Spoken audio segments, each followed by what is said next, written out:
బాగున్నారా? నువ్వు బాగున్నావు? చాలా బాగుంది. సో ఓకే, నేను నా చిన్నప్పుడు ఎలా దేవుడిని తెలుసుకున్నాను, ఎలా దేవుళ్ళకి నడవడం మొదలుపెట్టాను అని చిన్న టెస్ట్ మనీ ద్వారా మరి దేవుడిని ఎలా తెలుసుకుంటూ మరి ఎలా దేవుడిలో నడుస్తున్నానో చిన్న టెస్ట్ మనీ ద్వారా మరి యూత్కి ఇది ఇన్స్పైరింగ్గా ఉంటుందని మరి భావిస్తున్నాను. సో చిన్నప్పుడు నేను పుట్టి పెరిగింది మొత్తం పిడుగురాళ్ళ డిస్టిక్ అండ్ అదే పిడుగురాళ్ళ మండలం. సో మా తల్లిదండ్రులు వారి వివాహం కాకముందు మా అమ్మగారు stall girls high school Guntur, అక్కడ వారి విద్య మొత్తం అక్కడే జరిగింది. సో తన స్కూలింగ్ అంతా గుంటూరు స్టాల్ గర్ల్స్ హై స్కూల్లో జరిగింది. సో అక్కడ నుంచి మా ఫ్యామిలీ అంతా హైందత్యం లైక్ హిందూ బ్యాక్గ్రౌండ్ నుంచి వచ్చాము. సో మా అమ్మగారు ఫస్ట్ స్టాల్ గర్ల్స్ హై స్కూల్కి వెళ్ళటము, అక్కడి నుంచి దేవుడిని తెలుసుకోవటము, దేవుడిని ఇష్టపడటము, దేవుడు మాటలు వింటూ ఉండటము, చిన్న చిన్న ప్రేయర్ మీటింగ్స్కి వెళ్తూ ఉండటము అలా జరిగేది. మా నాన్నగారి సైడ్ అందరు హిందూస్. ఎలా అంటే ఫస్ట్ మా అమ్మ మ్యారేజ్ అప్పుడు ముందుగానే మొత్తం చెప్పింది, లైక్ నాకు జీసస్ అంటే ఇష్టం, జీసస్ క్రైస్ట్ అంటే ఇష్టం, నేను బైబిల్ చదువుతాను, నేను బైబిల్ క్యారీ చేస్తాను, చిన్న చిన్న మీటింగ్స్కి వెళ్తుంటానంటే మా ఫాదర్ ఒప్పుకున్నారు. బట్ ఇంట్లో ఏంటంటే ఇంట్లో చెప్తే వద్దు అంటారు అని మా నాన్నగారు ఏమన్నారంటే ఇంట్లో చెప్పొద్దు, నేను చూసుకునేది నేను కదా, ఓకే నేను ఉంటాను అని మా నాన్నగారు మా అమ్మకి చెప్పడం. మా అమ్మ ఏమో లేదు, నేను ఫ్యామిలీ వాళ్ళకి ముందే చెప్పాలి, నేను చేసుకుంటాను అని ఇంట్లో చెప్పడము, వాళ్ళందరూ అగ్రీ అవ్వటము. వారికి హిందూ మ్యారేజే జరిగింది.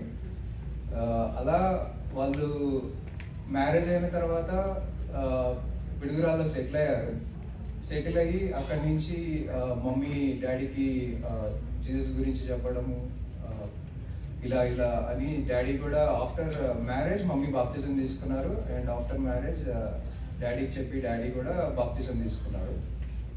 అలా నాకు ఊహ తెలిసినప్పుడు ఓకే దేవుడు ఎవరంటే జీసస్ క్రైస్ట్ మా అమ్మ చెప్తూ ఉండేవాళ్ళు. సో జీసస్ క్రైస్ట్ నీకు ఏదున్నా అతనే లైక్ దేవుడినే నువ్వు అడగాలి, ఆయన నిజమైన దేవుడు అంటే. నా ఫ్రెండ్స్ కూడా అందరూ హిందూసే ఉండేవాళ్ళు చుట్టూ. నేను ఏ క్రిస్టియన్ కమ్యూనిటీలో పెరగలేదు. నాకు ఎవరు స్నేహితులు కూడా క్రిస్టియన్ ఫ్రెండ్స్ చాలా తక్కువ, కౌంట్ చేయొచ్చు, ఫింగర్ టిప్స్ మీద కౌంట్ చేయొచ్చు. 1 or 2 కన్నా ఎక్కువ ఉండేవాళ్ళు కాదు, నాకు తెలిసేది కూడా కాదు.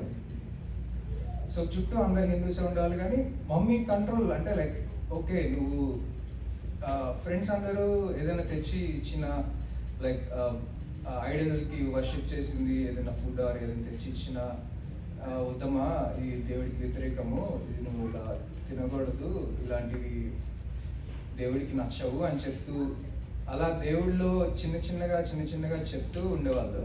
అలా మమ్మీ చిన్న చిన్నగా చర్చ్ నాకు వచ్చినప్పుడు చర్చ్కి రెగ్యులర్గా చర్చ్కి వెళ్తున్నాము. కానీ నేను ప్రేయర్ అంటే నాకు దేవుడు అంటే ఓకే ఏదైనా ప్రాబ్లం వస్తేనే మనం దేవుడి దగ్గరికి వెళ్ళడము, ప్రాబ్లం చెప్పుకోవటం వరకే నాకు తెలుసు. దేవుడిని ఆరాధించాలి, స్తుతించాలన్న థాట్ కానీ నేను సండే స్కూల్లో మమ్మీ కూర్చోబెట్టడానికి తీసుకెళ్ళినా సండే స్కూల్లో కూర్చునేవాడిని కాదు, అల్లరి చేసేవాడిని. ఎంతసేపు మమ్మీ దగ్గరే కూర్చునేవాడిని, మమ్మీ తన దగ్గరే కూర్చోబెట్టుకునేది. అలా ఓకే వీఆర్ క్రిస్టియన్స్, మనం క్రిస్టియన్స్, ఓకే మన దేవుడు జీసస్ క్రైస్ట్, దేవుడికి మన ప్రాబ్లమ్స్ చెప్పుకుంటాం అంతే తెలుసు. మమ్మీ చాలా చెప్పడానికి ట్రై చేశారు కానీ బట్ ఆ ఏజ్లో పెద్దగా నేను తీసుకునేవాడిని కాదు, పట్టించుకునేవాడిని కాదు. ఓకే ఒక టైం వచ్చింది వీడు తెలుసుకునే టైం తెలుసుకుంటాడు అని బట్ స్టిల్ ఆపలేదు చెప్పడము, చెప్తూనే ఉండేవాళ్ళు. అలా చర్చికి వెళ్తూ మేము చదివింది పిడుగురాల్లోని మిషనరీ స్కూల్లో, సెంటెన్స్ హై స్కూల్ అని.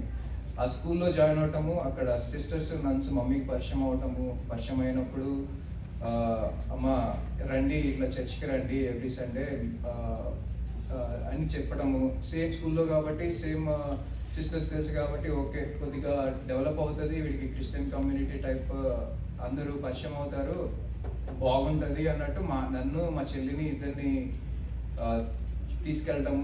సండే రెగ్యులర్గా ఇంకా రోమన్ క్యాథలిక్ చర్చ్కి వెళ్ళటము, అక్కడ ఎవ్రీ సండే చేయటము. ఒకనొక ఏజ్ వచ్చినప్పుడు అరౌండ్ ఫిఫ్త్ క్లాస్లో ఉన్నప్పుడు సిస్టర్స్ అమ్మ పిల్లలకి బాప్తిజం ఇప్పించండి, దేవుడికి చిన్నపిల్లలు అంటే ఇష్టము అని సిస్టర్స్ చెప్పడము. మమ్మీ కూడా వారి మాట విని లైక్ ఓకే వీళ్ళు దేవుడే వీళ్ళకి దారి చూపిస్తాడు, దేవుడే చూసుకుంటాడు అన్నట్టుగా చిన్నప్పుడే తెలియని వయసులోనే బాప్తిజం అంటే పూర్తిగా నాకు అవగాహన లేదు, నాకు తెలియదు. చిన్నప్పుడే బాప్తిజం చిలకరింపు బాప్తిజం ఇప్పించారు ఆర్సిఎం దాంట్లో. సో అలా బాప్తిజం తీసుకున్నాను. ఓకే, అందరిలాగా చర్చికి వెళ్ళటము, ప్రేయర్ చేసుకోవడము. చర్చికి వెళ్ళిన సర్మన్ వినేవాడిని కాదు, నాకు దాని మీద కాన్సన్ట్రేట్ చేసి వినేవాడిని కాదు. ఒక్కొక్కరు అంటే ఇప్పుడు ఆర్సిఎం చర్చ్లో చిన్న ఫాదర్ పెద్ద ఫాదర్ చెప్పడము ఒకలాగా ఉంటుంది, చిన్న ఫాదర్ ఏమో ఒకలాగా చెప్పడము. అలా ఒక్కొక్కరికి వేరియేషన్ ఉంటుంది కదా చెప్పే విధానం, టీచింగ్ విధానంలో. సో అలా నేను పెద్దగా పట్టించుకునేవాడిని కాదు. బట్ ఒక్కొక్కసారి ఎక్కడో కనెక్ట్ అయ్యేది కానీ బట్ స్టిల్ నేనంతా కాన్సన్ట్రేట్గా వినేవాడిని కూడా కాదు. అలా స్కూలింగ్ అయిపోయింది, +2 కూడా అక్కడే అయిపోయింది.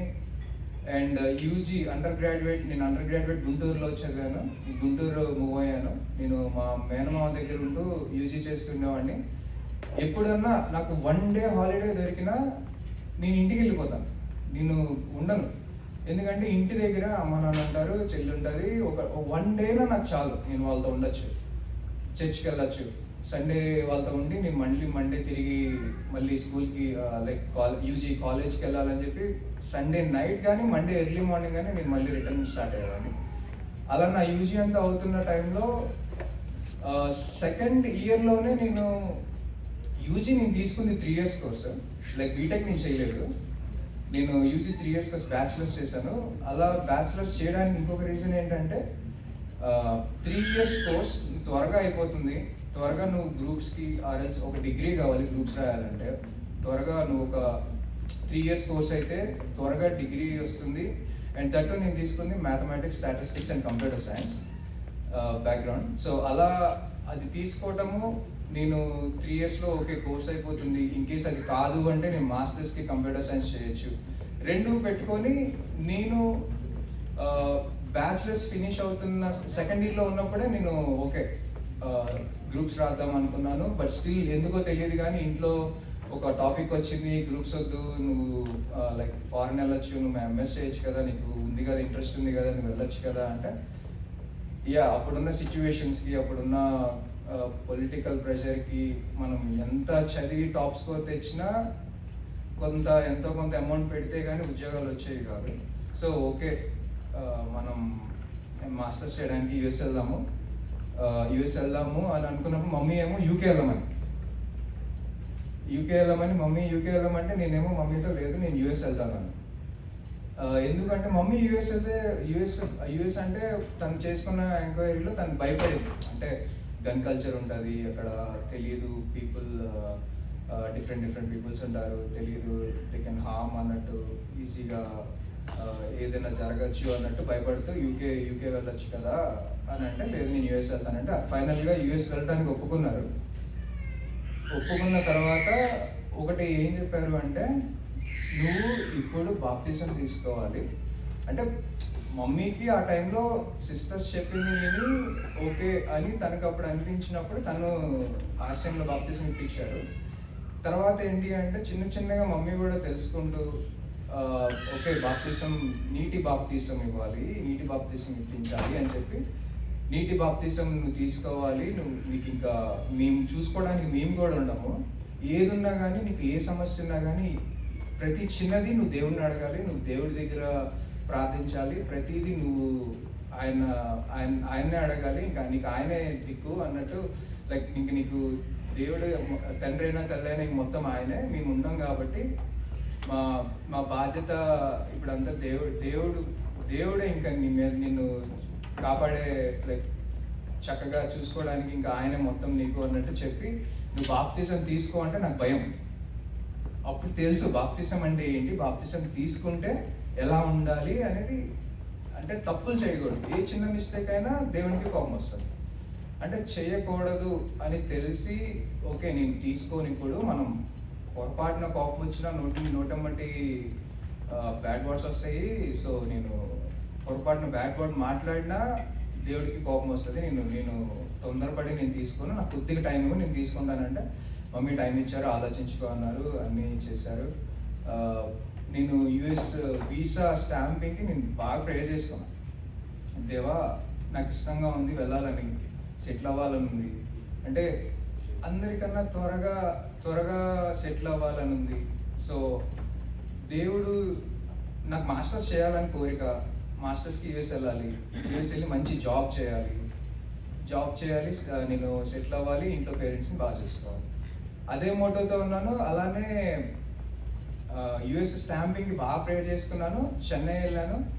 చెన్నై ఫస్ట్ బయోమెట్రిక్కి చాలా బాగా జరిగింది. అండ్ వీసా ఇంటర్వ్యూ రోజు నేను ఏదైతే ట్రైన్ బుక్ చేసుకున్నానో ఫ్లడ్స్కి ట్రైన్ క్యాన్సిల్ అయింది.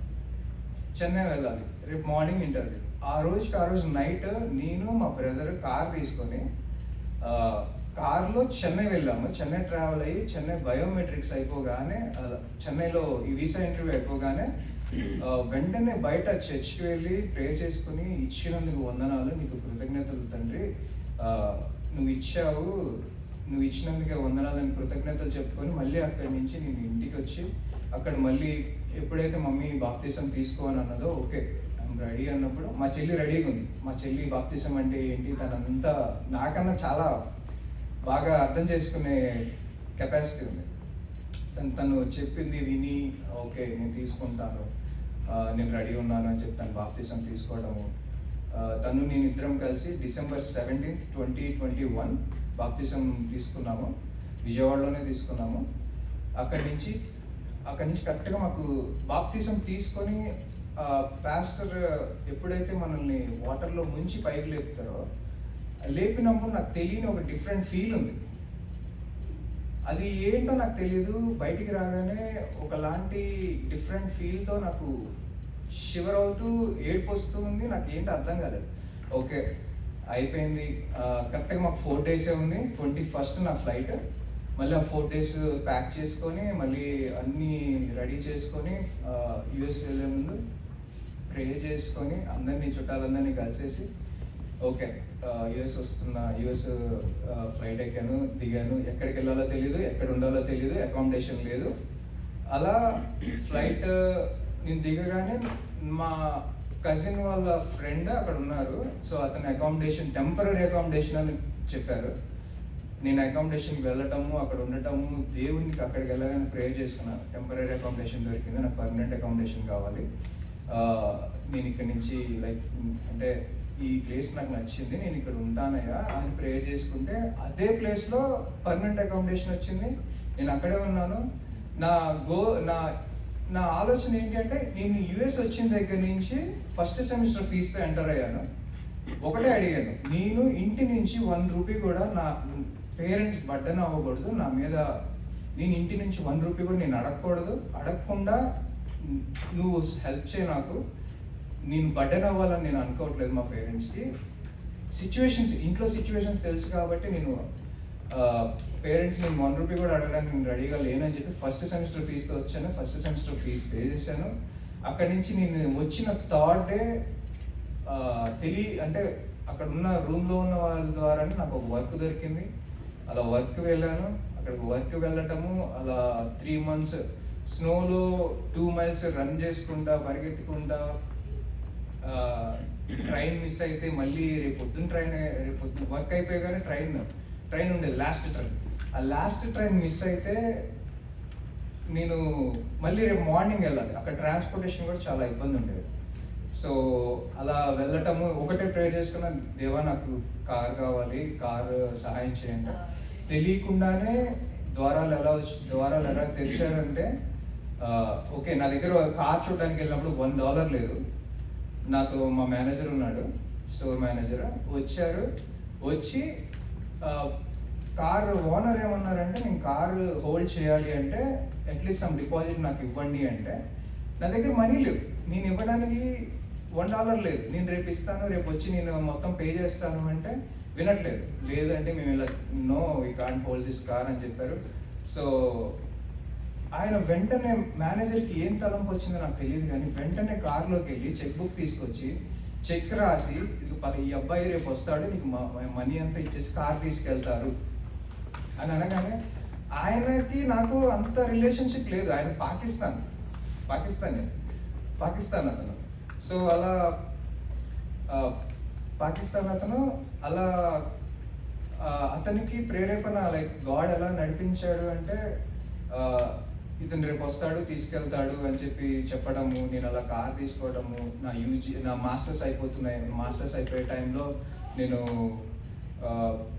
కరెక్ట్గా మాస్టర్స్ అయిపోయే టైంలో ఎక్కడికి వెళ్ళాలో తెలియదు, ఎటు వెళ్ళాలో తెలియదు. అలా ఉన్న టైంలో సడన్గా వితిన్ 20 daysలో నేను ప్రేయర్ చేసుకుంటే, okay you have to move from that place అని చెప్పి, I have to move from this place అని చెప్పి, నేను కనెక్టికట్ నుంచి టెక్సాస్ డాలస్ వెళ్ళాల్సిన అతన్ని నేను శాన్ అంటోనియో వచ్చాను.